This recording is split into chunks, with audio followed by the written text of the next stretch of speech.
એવું છે કે વાસણો લેવા જતો હતો ત્યારે ઘણા જે અમારા દાદા હતા એને ભેગા ચડે છે તમે લઈ જાઓ, તમે કોઈ બી રીતે લઈ જાઓ. એટલે મને થયું એક દાડો હું બી નહીં રહું તો પછી આનું શું થાય. પહેલા વર્ષથી એને ચેરિટેબલ ટ્રસ્ટ બનાવી દીધું. બરાબર.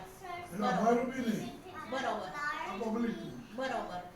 તો ઘણા વાસણ તમારે ખરીદવા પડે છે પૂરેપૂરા. અને આટલા બધા પ્રાપ્ત કેવી રીતે કર્યા તમને જ્યાં યોગતા લઉં, જ્યાં યોગતા લઉં, જે પૈસા આવે એમાં પણ અત્યારે અમે જોવા જઈએ તો મળે નહીં ને. હવે રોજ હજારો વાસણ ઓગળી જાય. તો એટલે આ મહિના કેટલી તમને આટલા બધા